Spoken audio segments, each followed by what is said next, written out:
Hello everyone and welcome back to Math Bold Master. To আৰম্ভ কৰো আমাৰ আজিৰ সেশনটো. তো আজিৰ সেশনটো হ'ব quiz number 2. So let us begin. First question, what number is at point A? তো point 8 কি fraction to আছে actually এটো কৈছে. তো প্ৰথমতে তো আমি এটো চাব লাগিব যোনটো আমাক 0 ত আৰম্ভ হৈছে. ঠিক আছে নেক্সট লাষ্টৰ যোনটো নাম্বাৰ হৈছে এটো 8/6 দিছে আমি এটো কনফিউজ হ'ব নালাগে কি ওপৰত কি আছে তলৰ নাম্বাৰটো চালে আছে তলত আছে 6 ডিনোমিনেটৰত 6 আছে তো তাৰ মানে আমাৰ ইয়াতে 6 ডিভিজনত গৈ আছে তাৰ মানে 6 ইকুৱেল পাৰ্টস আছে তো 0 আমি যদি 6 ইকুৱেল ডিভিজন লওঁ 1 2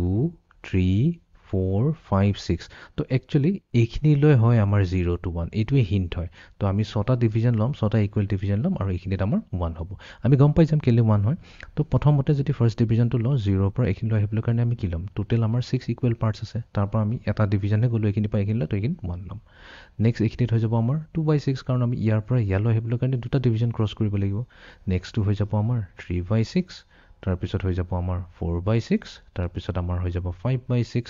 ইয়াতে 1 আছে 6/6 মই কৈছিলো 6/6 যদি নিউমাৰেটৰ ডিনোমিনেটৰ সেম থাকে হেতুটো হোল হৈ যায় নেক্সট এটো হৈ যাব 7/6 আৰু হেকানে আমি কোৱেশ্চনত দিয়া আছে 8/6 অৰিজিনাল প্ৰবলেমটো বাট আমাক এটোৱে লাগে এইটোহে লাগে তো এই হৈ যাব আমাৰ 1/6 বাট আমি 1/6 নিলিখি আমি লিখিম 1/6 ওকে এতিয়া আমি যাও নেক্সট কোৱেশ্চনটো লৈ Move the dot to 7/8. তো 7/8 বুলি কৈছে তো তাৰ মানে আমাৰ কি আছে ডিনোমিনেটৰ 8 আছে 8টা ডিভিজন লাগিব বাট ইয়াতে নাম্বাৰ অফ ডিভিজন 1 আছে তো আমি এটো 1 ৰ পৰা 8 কৰি ল'ব লাগিব 8টা ইকুৱেল ডিভিজন হৈ গ'ল কাউন্ট কৰি ল'লে হ'ল 1 2 3 4 5 6 7 8 ঠিক আছে এতিয়া আমি যাব লাগে 7/8 লৈকে তো এটো হ'ব আমাৰ 1/8 এটো হৈ যাব 2/8 3/8 4/8 5/8 6/8 আৰু এটো হৈ গ'ল আমাৰ 7/8 ঠিক আছে এতিয়া আমি যাও নেক্সট কোৱেশ্চনটো লৈ মুভ দ্য ডট টু 1/6 বা 1/6 6 মানে আমাক লাগিব 6 ইকুৱেল ডিভিজনছ 6 ইকুৱেল ডিভিজনছ তো 6 ইকুৱেল ডিভিজনছ কাৰণে আমি কি কৰিব লাগিব ইয়াতে যোনটো number of divisions 1 by default দি আছে এটো আমি 6 কৰিব লাগিব তো এইখিনিত আমি 6 লিখি দিও ঠিক আছে 6 কৰি দিয়াৰ লগে লগে দেখাই গৈছে ইয়াতে আমাৰ 6টা ডিভিজন আহি গ'ল 1 2 3 4 5 6 6 ইকুৱেল পাৰ্টস এটি 1/6 কৈছে 1/6 কাৰণে কি আমি এটা ডিভিজন গলেই হ'ল মই এটা সিলেকশন কৰিছো এটা ডিভিজন সিলেক্ট কৰিছো আউট অফ 6 ডিভিজন তো এইটোৱে হৈ যাব আমাৰ final answer okay next question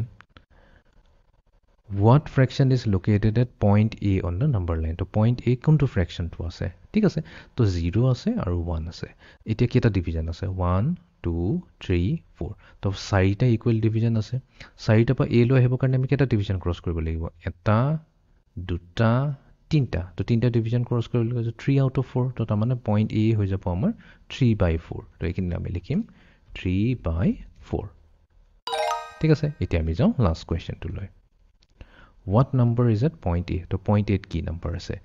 একো প্ৰবলেম নাই 4/2 দিয়া আছে একো না আমি এই 2 টো হে চাব লাগে তাৰ মানে দুটা ডিভিজন তো ফাৰ্স্ট ডিভিজন সেকেন্ড ডিভিজন এইখিনিতে হৈ যায় আমাৰ এটা হোল ঠিক আছে তো তাৰ মানে এইখিনি পৰা এইখিনিলৈ আহিবলৈ কি হ'ব লাগে ফাৰ্স্ট 0 পৰা এটো আহিবলৈ দুটা যেহেতু আমাৰ ডিভিজন আছে আমি কম এটো দুটা আছে তো এইখিনি পৰা এইখিনি হ'ব হাফ হৈ গ'ল তথাপি আমি যদি কনফিউজন থাকে হদাই ভেৰিফাই কৰি ল'ব পাৰিম এটোৰ পৰা এটোলৈ আহিবলৈ 2/2 আৰু 1/2 নেক্সট এটো হৈ যাব আমাৰ 2/2 আৰু 2/2 হৈছে ইকুৱেলছ টু 1 তাৰপিছত এইটো ডিভিজনৰ কাৰণে হৈ যাব 3/2 আৰু এইটো ডিভিজনৰ কাৰণে 4/2 এক্স্যাক্টলি হেতুই পাইছো তো আমাক তো এ হে লাগে তো আমাৰ এ পইণ্টটো হৈ যাব 1/2 তো আমি লিখিম 1/2 তো এইটো আছিল আমাৰ আজিৰ সেকেন্ড কুইজ তো সেকেন্ড কুইজত আমি শিকিলো ইউনিট ফ্ৰেকশন এটাক নাম্বাৰ লাইনত কেনেকৈ ৰিপ্ৰেজেন্ট কৰে আৰু ইভেন ফ্ৰেকশন যদি আমাৰ নাম্বাৰ লাইন দিয়া থাকে নাম্বাৰ লাইনত কোনবা এটা পইণ্ট দিয়া থাকে সেই পাৰ্টিকুলাৰ পইণ্টৰ ফ্ৰেকশনটো কেনে কি হয় এটো আমি উলিয়ালো তো এইটো আছিল আমাৰ আজিৰ সেশনটো সো আজিৰ সেশনটো এখিনিতে সমাপ্ত কৰিলো see in the next session thank U